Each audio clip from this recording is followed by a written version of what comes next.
Singer Mangli Alia Satyavathi మీద పోలీసులు case నమోదు చేశారు. ఆ కేసు వివరాలు ఏంటి, ఆ కేసు నేపథ్యం ఏంటి మనం చూస్తే కనుక మంగ్లీ ఒక 10 కోట్ల రూపాయల వరకు ఫ్రాడ్ చేసింది. ఆ ఫ్రాడ్కు సంబంధించినటువంటి వివరాలు అడిగితే కనుక సదరు వ్యక్తి పైన కొంత ఆరోపణలు చేసింది. ఆ వ్యక్తిని కూడా బెదిరించేటువంటి ప్రయత్నం చేసిందని చెప్పేసి కూడా ఆరోపణలు చేశారు. ఆ బెదిరింపు చేసినటువంటి వ్యక్తి ఒకానొక లాయర్ని అప్రోచ్ అయ్యారు. లాయర్ కూడా కొంత అడిగినట్టు చేసి ప్రయత్నం చేశాడు.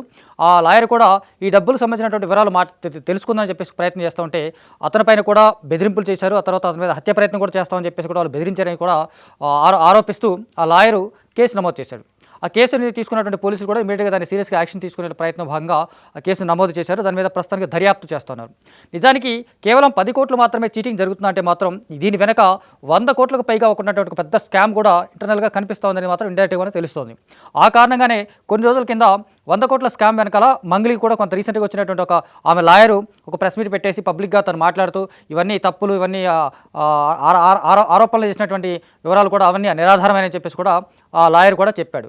కానీ ఇవన్నీ పక్కన పెడితే ఈ స్కామ్ వెనుకున్నటువంటి ఒక బలమైనటువంటి విషయం ఏంటంటే ఈ మంగ్లీ అండ్ టీం, మంగ్లీతో పాటు శివ అనేటువంటి ఆమె సొంత తమ్ముడు లేదంటే సోదరుడు, దాంతోపాటు ఒక 3 మనుషులు కలిసి ఒకానొక అధిక వడ్డీలు ఆశ చూపించేసి మైక్రో ఫైనాన్స్ కింద కొంతమంది దగ్గర డబ్బులు వసూలు చేశారు.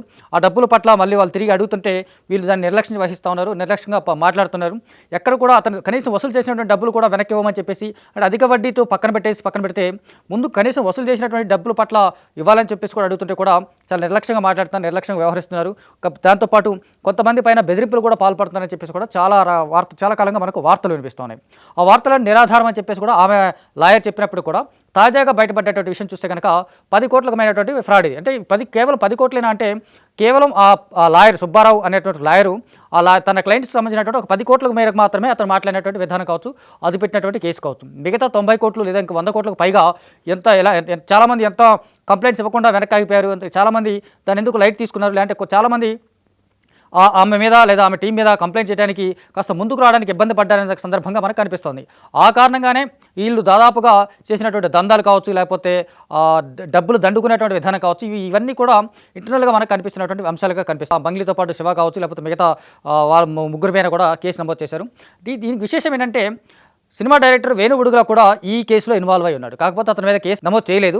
కాకపోతే అతనికి సంబంధించిన విషయం ఏంటంటే సదరు సుబ్బారావు అనే లాయర్ పైన అతను కూడా బెదిరింపులకు పాల్పడ్డాడు, అతను కూడా బెదిరించాడు.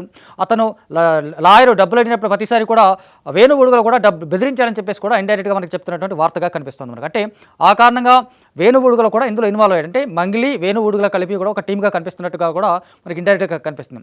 ఒక రకంగా చూస్తే వేణు ఉడుగుల చాలా తక్కువ టైంలోనే చాలా అత్యధికమైనటువంటి సంపన్న పరుడైనటువంటి మనిషిగా కనిపిస్తున్నటువంటి విధానం మాత్రం చాలా కొత్తగా ఉంది. నిజానికి చాలా కొన్నాళ్ళుగా అతని లైఫ్ స్టైల్ కావచ్చు, లేకపోతే కేవలం 2 సినిమాలు డైరెక్టర్గా చేసినటువంటి సినిమాలు అతని కెపాసిటీ, కానీ అతని లైఫ్ స్టైల్ కావచ్చు, అతని జీవన విధానం కావచ్చు, లేకపోతే అతను సాధించినటువంటి విజయాలు ఇవన్నీ పక్కన పెడితే అతని లైఫ్ స్టైల్ మాత్రం చాలా గొప్పగా మారిపోయింది అనేది మాత్రం ఓవర్ నైట్గా కనిపిస్తుంది మనకు. దాని కారణాలు ఏంటి, దాని వెనక నేపథ్యం ఏంటి అనేది మాత్రం తర్వాత విషయంగా కనిపిస్తుంది. At the same time Mangli కూడా చాలా సాధారణమైనటువంటి నేపథ్యం నుంచి మొదలైనటువంటి మంగ్లీ కూడా ఇప్పుడు ఉన్నటువంటి అసాధారణమైనటువంటి జీవన విధానం కూడా చాలా గొప్పగా కనిపిస్తుంది, చాలా బిగ్గెస్ట్ స్థాయిలో తనకు కనిపిస్తుంది. దాంతోపాటు 2025లో కూడా పోలీసులకు సంబంధించినటువంటి ఇన్ఫర్మేషన్ సంబంధించిన ప్రకారంగా మంగ్లీ మీద కొంత కేసు నమోదు చేశారు. ఆమె ఒక బర్త్డే పార్టీకి వచ్చింది. ఆ బర్త్డే హోస్ట్ చేసేటువంటి క్రమంలో చాలామంది మాదక ద్రవ్యాలు కావచ్చు, లేకపోతే విదేశీ మద్యం పైన దాడి చేశారు పోలీసులు కూడా. దాని మీద కేసు కూడా నమోదు చేశారు. సో రకరకాలైనటువంటి వాదనలు కావచ్చు, రకరకాలైనటువంటి వివరాలు కావచ్చు, రకరకాలైనటువంటి ఇష్యూస్ వల్ల కావచ్చు, లేకపోతే సమస్యల వల్ల మంగ్లీ ఇరుక్కున్నటువంటి విధానం మాత్రం చాలా స్పష్టంగా ఇప్పుడు కనిపిస్తోంది.